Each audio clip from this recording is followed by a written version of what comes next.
Shantiragni Shanti Vayu Shantiraditya Shanti Chandrama Shanti Nakshatrani Shanti Rapa Shanti Roshataya Shanti Vanaspataya Shanti Gau Shanti Raja Shanti Rashva Shanti Purusha Shanti Brahma Shantir Brahmana Shanti Shantireva Shanti Shantirme Astu Shantihi. May there be peace on earth and in the sky. May there be peace in the water and in all directions. May there be peace in the plants, in the trees, and in animals. May there be peace in the hearts of all beings. May there be peace in everyone and in everything. Sarvetra sukhinas santu, sarve santu niramayaha, sarve bhadrani pashyantu, ma kaschit dukkha bhag bhavet, sarvastaratu durgani, sarvo bhadrani pashyatu, sarvas sadbuddhimapnotu, sarvas sarvatra nandatu. May all be happy and healthy. May all see what is good, and may no one experience misery. May all overcome their obstacles and acquire good tendencies. May people everywhere find joy and fulfillment.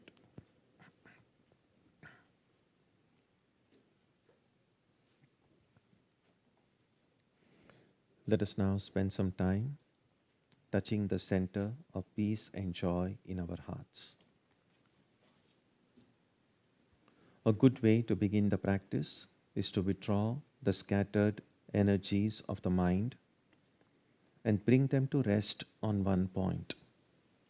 That point can be our own breathing. Let us therefore practice breathing with awareness. As we breathe in, let us visualize that our body and mind are being filled with love, strength, and compassion. And as we breathe out, let us release all the stress, anxiety, and exhaustion in the body and mind. Let us practice this way for a while.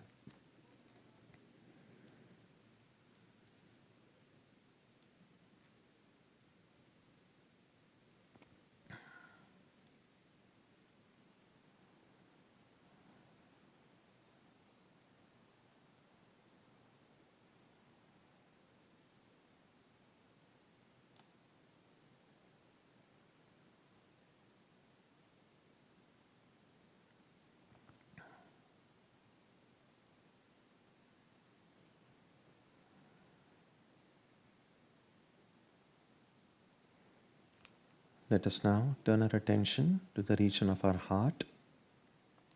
Although God is present everywhere and in everyone, the divine presence can be felt most clearly in our hearts. We can meditate in any way we have been taught. To remain focused, we can take the help of a short mental prayer or a mantra or a divine name. Let us now spend some time dwelling on the presence of God in our hearts.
Shanti Shanti Shanti Harihi Om.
Om Asatoma Satkamaya Tamasoma Jyotirgamaya Mrityorma Amritam Gamaya Aviravirmayeti Rudrayatte Dakshinam Mukham Te Namam Pahi Nityam.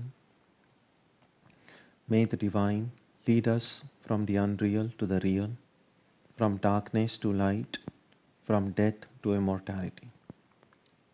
May the Divine Consciousness fill our hearts and protect us. Our subject today is the mother season. And most of you may have guessed, this is with regard to the several pujas, or the worships of God as Mother. In our this month's flyer, you see we already have two. There is Durga Puja next Sunday, and in the last Saturday we have the Kali Puja.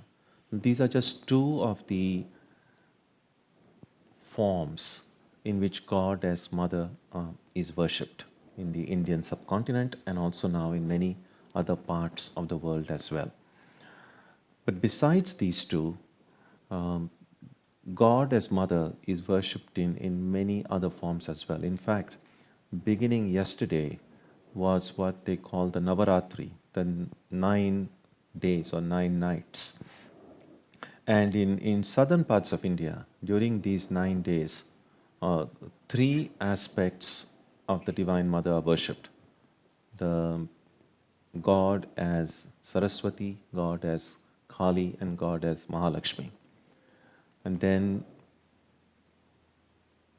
for just a few days after between Durga Puja and Kali Puja, there will be another one worship in Bengal and in some other parts of India, where on the full moon night, Lakshmi is worshipped. And then a few weeks after that, there's another one aspect of the Mother is the Jagadhatri. So there are many forms, and these worships are spread throughout the year, but somehow they seem to be more concentrated during this season. And that's why I call it the Mother season. We know that according to Vedanta, the ultimate reality is one, that everything is really one, but that's not our present experience. And because the reality is supposed to be one, it is infinite and it is undivided. But somehow, the reality that you and I experience is not undivided. It's very much divided, and it's very much limited in many ways. It's much fractured reality, if you like. Now, how and when did this infinite one reality somehow become fractured into many different realities? So, the reality of my existence, reality of the existence of every one of the human beings, every one of the living beings, existence of every object in this world. How did this one existence suddenly begin to appear as many different kinds of existence, living and non-living? Now, when exactly did this happen? No one knows. Now, this not knowing when this occurred, or this ignorance of when this occurred, is called Maya. In Vedantic terms, this not knowing when it happened is just called Maya. Now, why is it not known? It's not known because it in reality doesn't make sense. Because if the reality is really infinite, if something is really infinite, how could it become finite? And if it could become finite, then we have to begin questioning whether it was infinite in the first place. If something is one and then it became many, then we still have to ask, which is real? Was that one real, or these many that have appeared from it are real? So this sense of mystery wonder of how this one whole, or from a different frame of reference when we speak about creation, that something coming out of nothing. Now, that's also a form of wonder. I mean, we might say, well, nothing is impossible for God. That's just saying it. But still, how could all of this come from nothing? That's one way of expressing our question and our wonder. And a second way is, if all of this was really one and undivided, how did it become many and divided? Now, this sense of wonder and also sometimes skepticism. So, there are two ways of being skeptic about it. One is, it was never really one to begin with. This is what it is. We don't have any other experience. We just see it divided. This is real. But there are other skeptics who believe it's always been one. And if it's been really been one, then what we are experiencing now may not be the real. So these are the two basic schools of thought. Whether the one is real and the appearance of many is just either an imagination or some kind of a hallucination, if you like. And the other side is, no, the one is real and this is hallucination, and this is real and that is just a blind belief, just what the books say. So etymologically, the word Maya, the idea that we don't know really what happened. So Maya, etymologically, simply means that which is not there. In other words, something might appear to be in one form and in one way, but may not really be its true nature. Now, at present, we don't really have to go into the metaphysics of it, because there is a lot of discussion in books whether the one really became many or appeared to be many, and so on. But what we cannot deny, that our present experience, the kind of world in which we find ourselves, is a world filled with various kind of things, various kind of beings, various kind of species. And just to consider even the material expanse of the world, think about the galaxies and the galaxies beyond the galaxies. Even to think about it at the material level is just mind-boggling. So that's our present experience. The world in which we are seems to be very big, and we are all different beings, all separated from one another. And also, if we believe that there is some such being called God or higher power, we are separated from that higher power as well. So we're all now separated. Now, being separated gives us some form of individuality, gives us some amount of freedom. And I think all of us probably have passed through that stage. When we are growing up in a family, and then going to school, then when it's time to go to college, a lot of us, we have probably seen it in our own lives and maybe in the lives of our children or our friends, that many of them, when they want to go to college, they don't usually want to go to the college in their own city. They just want to go to some different place. It's because once you're away from the family, it just gives you a little bit of freedom, a sense of individuality. Since like, yes, now I'm someone. I don't have to be always be dependent or always be a part of something. I can be on my own. So separateness gives us that sense of individuality, a sense of personal freedom, but it also disconnects us from the larger world.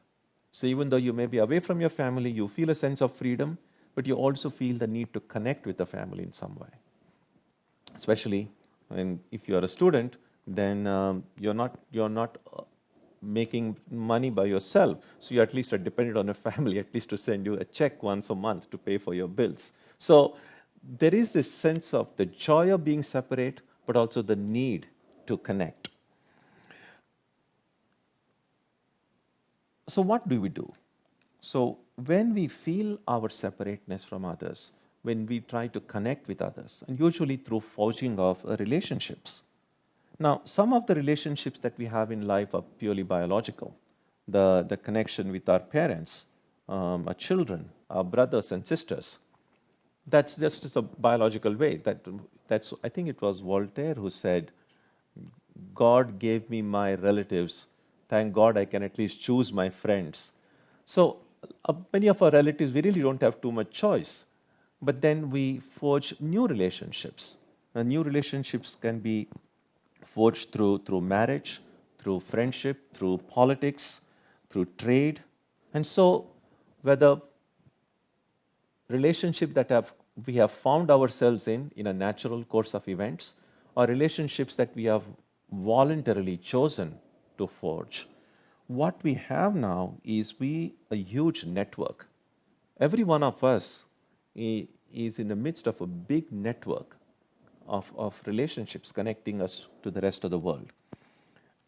And it is these relationships connecting, and in fact, many of you probably have heard about this. I think it's called 6 degrees of separation, that anyone in any part of the world, the maximum they have found is within six links, we are really connected with everyone.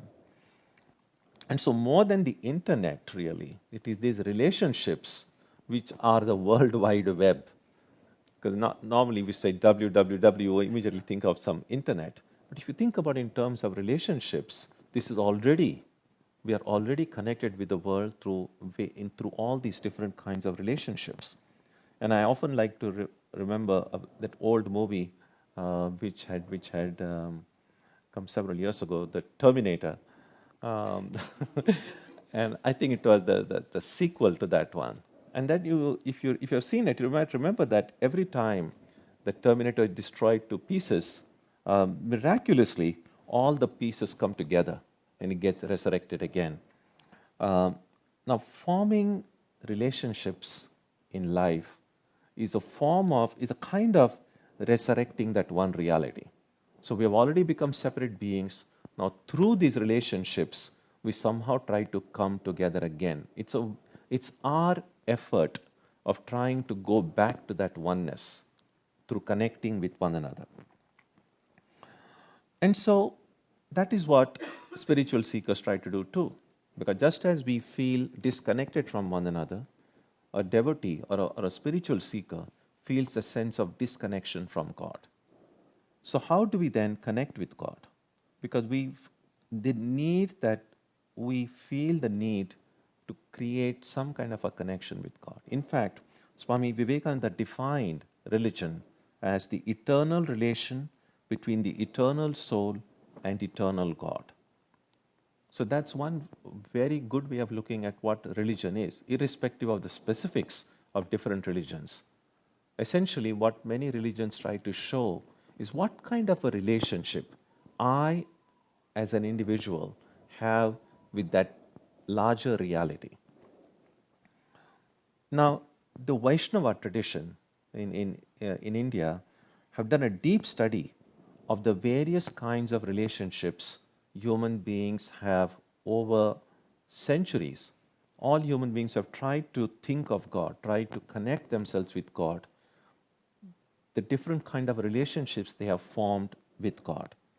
And according to this classical enumeration, and you will find it in many of these books of devotional schools, there are 5 classical relationships people have formed with God. And they stand for the 5 approaches or orientations toward the divine. Sometimes the word for that kind of approach or orientation is called bhava. Now, description of these 5 is simple. The 5 are, the first kind of relationship is called shanta. Shanta means calm and detached. So that's one way of relating to God. That the example that's often given is these Vedic sages, these great rishis who inspired, who revealed, to whom the Vedic wisdom was revealed. They were intensely connected with that reality, but you see them in a calm way. In fact, many times these sages, the Sanskrit word for these sages was muni. Muni, etymologically, muni means the silent one. So they had this intense love for God, but that love did not show itself just showed itself in a calm, and you can see that. Some of the relationships are like that even among human beings, human beings and animals. It can be in any different ways. There may be intense love, but it's kind of a very calm and serene way. There is not much way of externally expressing it. So that's called Shanta. The second kind of relationship described in books is called Dasya. Dasya means a service oriented relationship, looking upon God as the master and looking upon oneself as a servant of God. Now, you find that in the lives of many saints and mystics who they saw that I'm just a servant of God, that whatever I'm doing, God is the master of the universe. That's why sometimes we see in books, we speak about the kingdom, God's kingdom, and God is the divine king, and we are all subjects of that king. A third relationship with God that's possible is in Sanskrit called Sakhya. Sakhya means the relationship of friendship. And the classical example given is often the relationship between Krishna and Arjuna in the Gita. They were cousins, actually, but what was more dominant in their relationship was that they were friends, very close friends. And you can see, those of you who have studied the Gita, in the 11th chapter of the Gita, when we see that cosmic form of Krishna was revealed to Arjuna, and he's terrified. And in fact, we see him saying, please forgive me, all these days I just saw you as my own friend, but you seem to be someone really very big and way, way beyond my imagination. So you can see sometimes through these revelations, sometimes the form of relationship we may have with God can change, can be questioned, can undergo modifications. So if you see God in one way now, that's great. But don't think that that's like the permanent way. We don't know. With different experiences in life, the way we connect with God, the way we relate with God might change, might evolve. The next way of thinking God is called Vatsalya, that is maternal. So we know in the lives of a few of the saints, they looked upon God as a baby.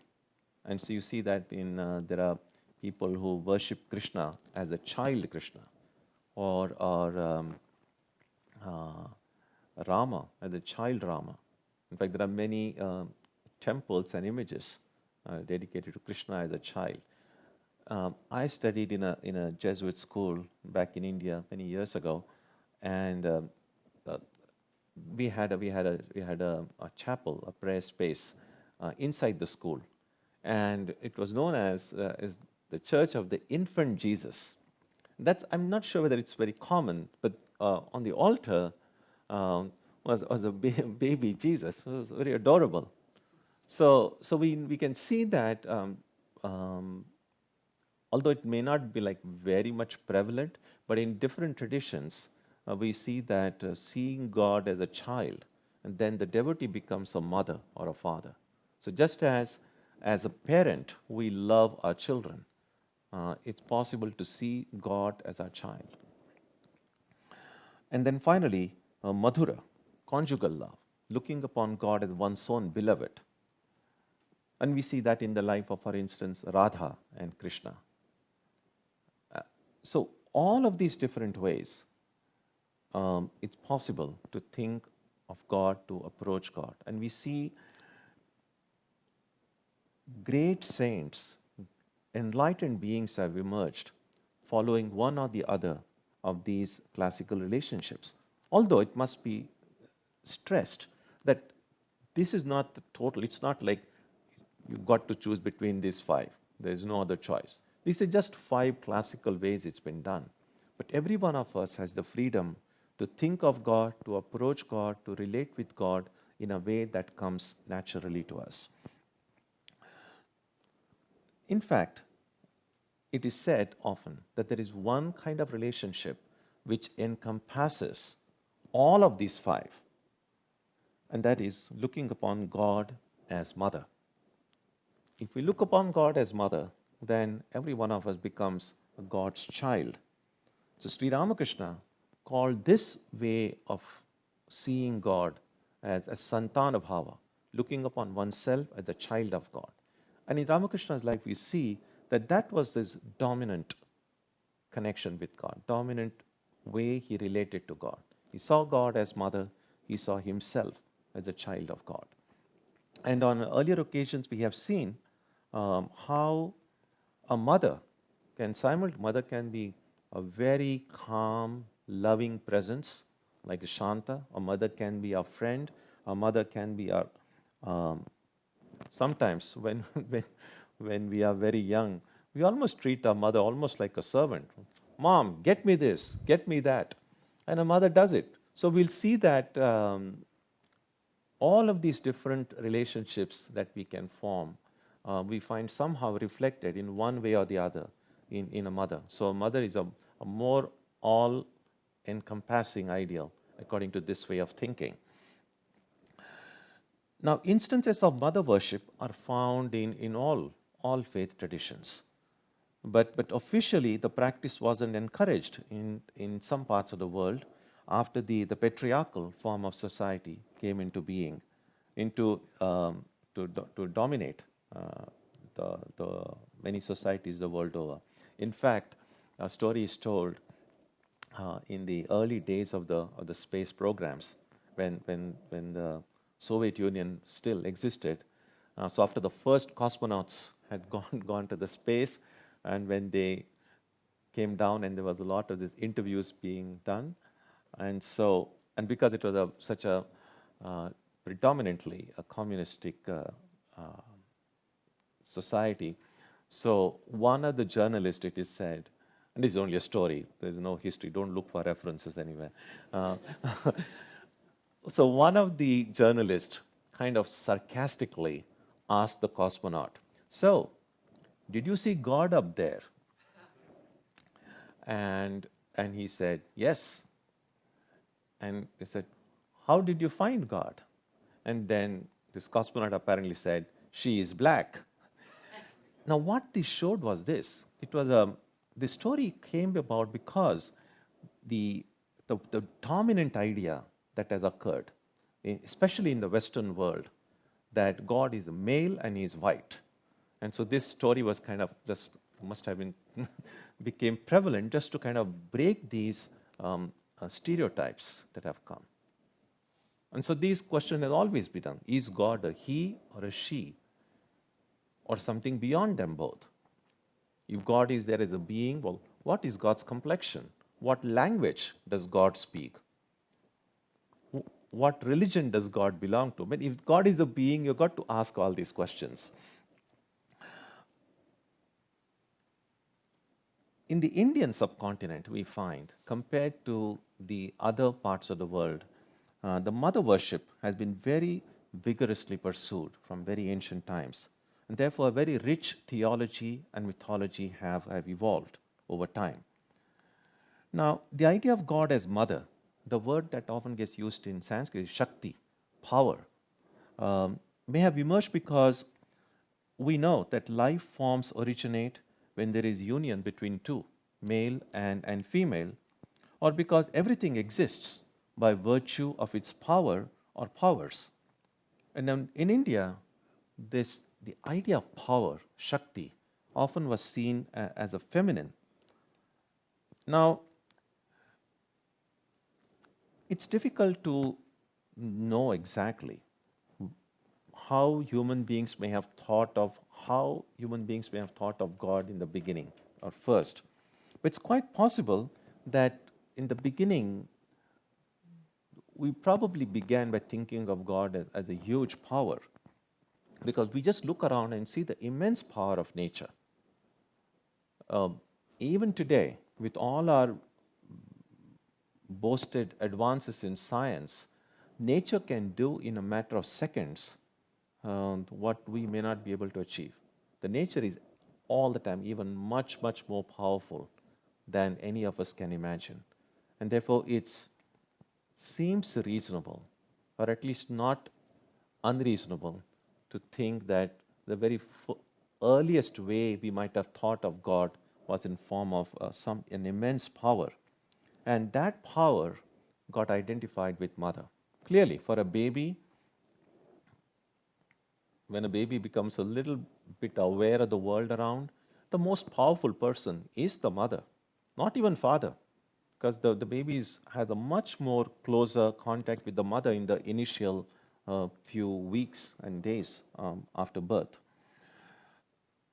The power of motherhood, the ability to love, to console, to protect a baby.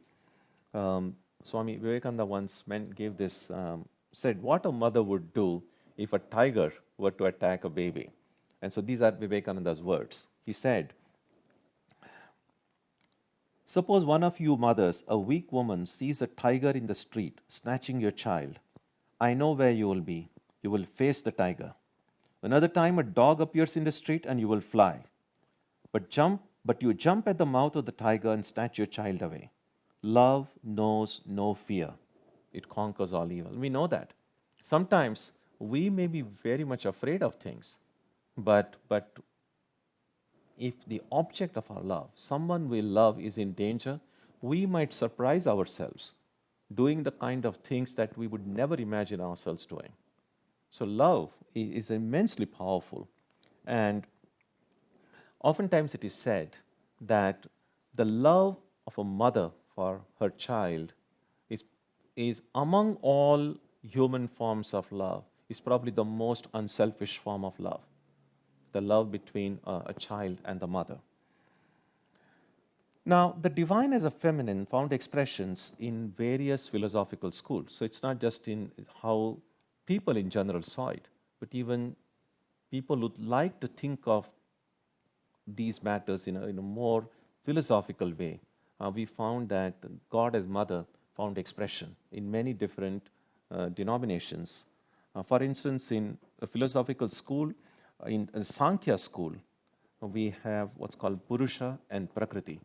Purusha is the principle of consciousness, and Prakriti is really the principle of materiality, but is often seen in Sankhya as a feminine. In Tantra, there is Shiva and Shakti. In Vedanta, we speak about Chit and Shakti, or Brahman and Maya. Maya, again, not just linguistically, but is also seen as feminine. Sometimes Maya is referred to as the creative power of Brahman. In fact, the iconographic image of Kali stands for that. So we find Shiva lying down. That's Brahman, which just is. But all activity really occurs through the power. So Kali is the power of Brahman. And so all creation, according to this way of thinking, comes from mother. The mother brings everything into being. It's mother's power that sustains the universe, and it is into mother that the entire universe returns again. In fact, in once Sri Ramakrishna said that all incarnations are really a Shakti's incarnation. So in some ways, although later on as the concept developed, we speak about the Shakti of an avatar. And oftentimes we then think about all these counterparts of the different incarnations. But what's not often recognized, the incarnation itself is an incarnation of Shakti. Because everything, all activity, everything that happens due to mother. And as I've already said, the worship of mother in India happens in many different forms, as Lakshmi, Saraswati, Durga, Kali. We worship the Sharda Devi, the Holy Mother. In fact, the way we worship in the puja mantras, she's referred to as Sarva Deva Devi Swarupini, as the embodiment of all the gods and goddesses. And so when we worship Ramakrishna and Sharda Devi here, not just as divine beings in that specific form, but as embodying all the various aspects of the divine, not just in the Hindu tradition, but in all traditions.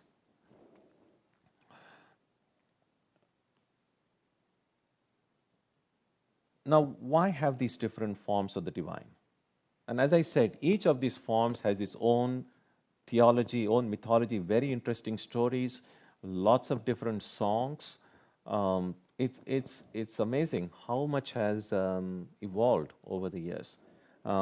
Durga, for instance, Durga is that aspect of the divine which is was seen as the slayer of powers of destruction and wickedness.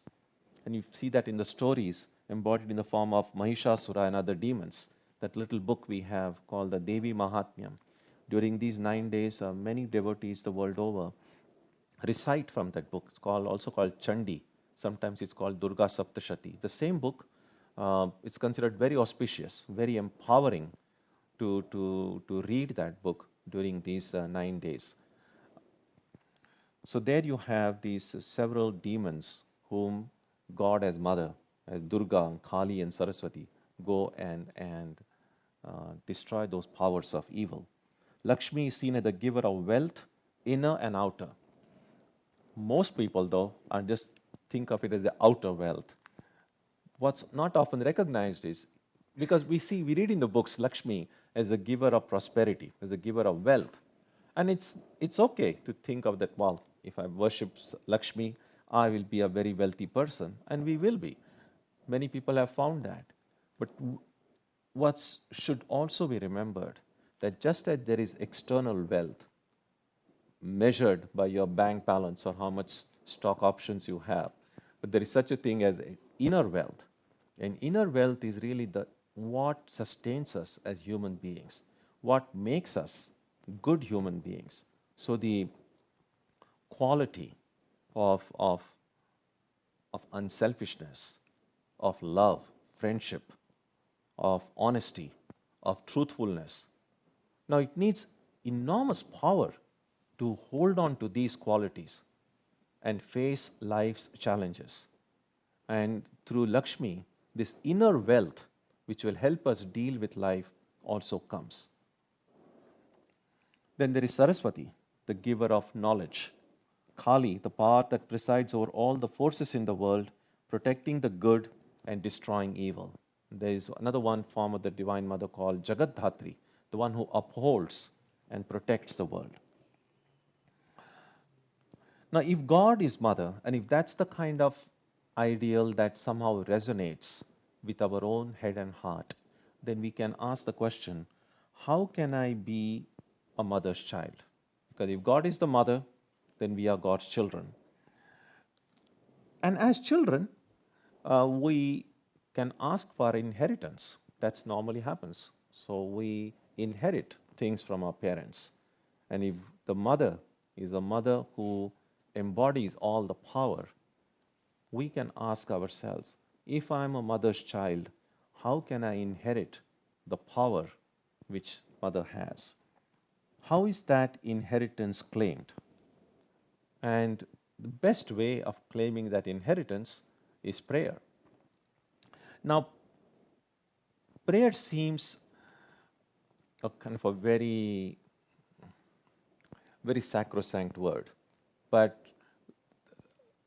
prayer, really speaking, is just kind of a nagging in some form. And I think that's something, even people who say, oh, I don't pray, but usually they do nag. And but they've probably never seen nagging as a form of prayer.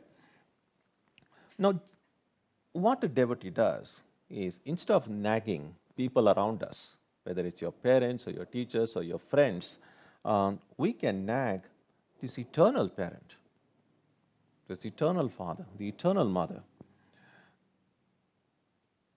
And just as parents usually give us what is good for us, but sometimes their judgments can go wrong, the goddess will only give us what she knows is good for us, and her judgment is always right. And so as I often like to remind myself and to everyone, is that prayer is a very effective practice because it always works, provided we remember that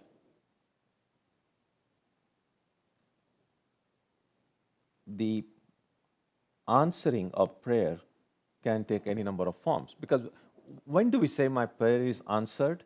Because when we think we get what we want. But I think that no is an answer too. So whenever we pray to God, God always answers. So if I don't get what I want, it means the mother has said no. But that is an answer. And if we look back at our life, we might be amazed to see how grateful we should be that we did not get everything that we asked for. Because I would hazard the guess and say that probably most of the times, most of us don't know what is good for us. It's always in retrospect that we look back and then we feel, oh, and then sometimes you can think about it this way. We can look back at our life and think about all the crazy things we wanted at some point in life. And maybe we didn't get them. What if we had gotten them? Maybe our life would have been very different from what it is now. And so we can be grateful, not just for the getting the things that we wanted, but also not getting the things that we wanted at some point. And this faith, this knowledge, this deep conviction can come only when we, we, we know that God is our eternal mother who never makes mistakes. And God loves us. That's the nature of love. If when you love someone and that someone you love asks you for something, and then you know that that really one thing will not good for that person, will in fact do harm to that person, the best way of expressing your love is to not give it. And so that's a good reminder to all parents, grandparents, and everyone. So when youngsters or children in your family come and ask you for something, use your best judgment and see whether it's good for them.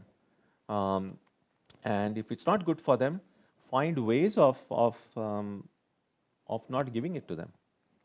Because sometimes love is shown through being strict. So love doesn't always mean saying yes. So there are two ways then of nagging, two ways of praying, if you like. There are two ways of living in the world. One way is what we normally say, and it's sometimes we say it in a very positive way, that one way we can live with self-confidence, with rationality, with strength. Perfect. That would be the best way to live. Except that a lot of people who claim to live that I'm a very rational person, I'm a very strong person, that's great. But we have to be a little bit careful when we have that self-perception or when we feel that's the way to live, because oftentimes these quests or these self-perception that I am confident, I am strong, I am rational, are based on egoism.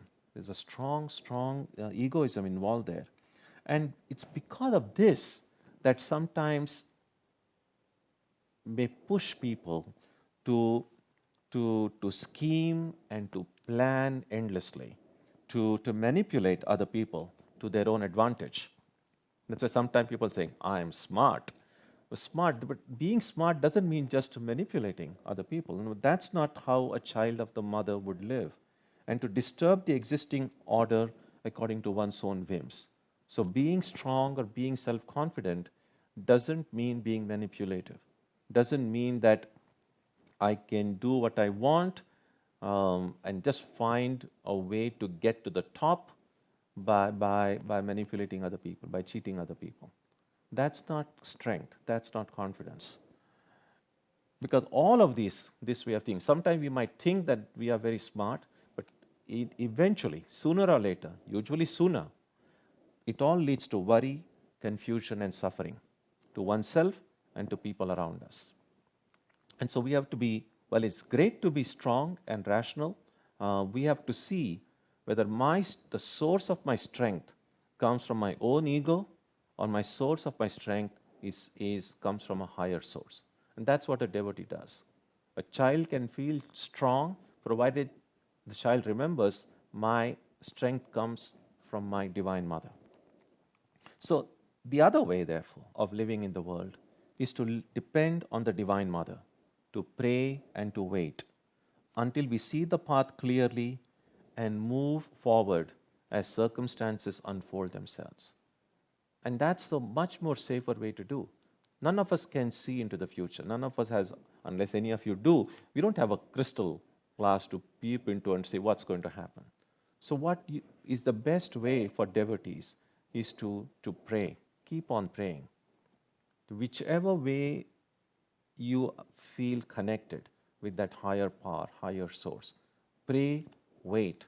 Use the best judgment you have. This is not to say that we don't have to use our judgment. Use your judgment, but also pray, because it's through prayer that clarity of mind will come. And as we move forward, a person who lives this way, with prayer, with dependence on God, at the same time using our best judgment without forgetting God, such a person enjoys peace and reduces the possibility of doing harm to oneself and to others. So there are several things that we saw today. One is, of course, that how it's possible to see God as Mother, how many people the world over are already doing it. If it doesn't come naturally to us, don't sweat it. It's not that you have to think of God as Mother. There is no compulsion. But if it comes naturally to anyone, then there are a lot of advantages in seeing oneself as a child of God. Of how then, as a child, what does dependence on God mean? What does surrender mean? How should I live in the world? What does strength mean? A lot of these questions come. And so I would encourage everyone, especially during this mother season, as we go forth with all these pujas that are coming up next Sunday, for instance, would be a good time to reflect. Oftentimes, I know many times when we have a puja going on here, many of you probably don't know exactly what ritual is occurring or what exactly is happening. Although you feel that sense of sanctity, whether or not you understand every little detail of the offering of flowers, etc., the ritualistic worship of Mother that is done, but that time is well spent, even as the Mother is being invoked and worshipped, to look in our own hearts, to find that child seeking the Divine Mother within, and to ask oneself these questions. What are the guiding principles of my own life? Where do I find the strength and wisdom that I have? What is the source? And am I able to remember what that source is? So, this way of reflecting will bring greater peace, greater contentment, and greater fulfillment in our own life. So, going forward in the days ahead, we'll have many opportunities to do that.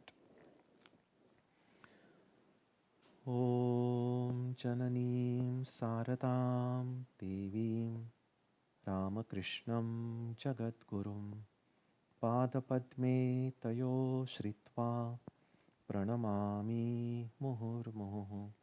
We bow down to Ramakrishna and Holy Mother again and again.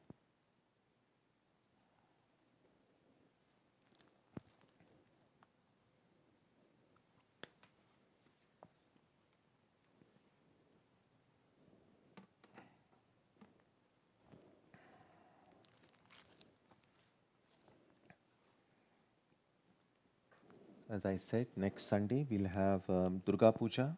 So we'll begin at 10:30. It's expected to end by around 1 o'clock. We'll have prayer, meditation, music, worship, flower offering, and prasad. So all of you are welcome for the puja next Sunday at 10:30. And because we'll have a puja on Sunday morning, the Saturday evening arati will not be held. But we'll have the arati and meditation on Tuesday, and on Wednesday we will continue with the study of the Gita at 7:30. So let's conclude with a prayer now on page 3.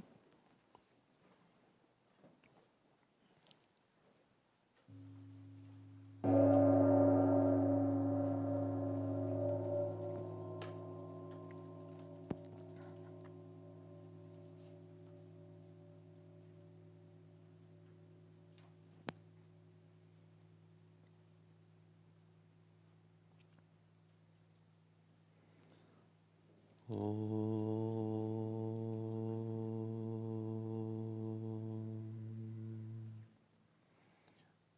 the Divine Being, who is the Father in heaven of the Christians, Holy One of the Jewish faith, Allah of the Muslims, Buddha of the Buddhists, Tao of the Taoists, Ahura Mazda of the Zoroastrians, the Great Spirit of the Native Americans, and Brahman of the Hindus, lead us from the unreal to the real, from darkness to light, from death to immortality. May we be granted strength, freedom, and clear understanding. May we learn to see God in our own hearts and in everyone around us. May God bless us all and fill our hearts with gratitude, grace, and love. Om Shanti Shanti Shanti. Peace, peace, peace be unto all.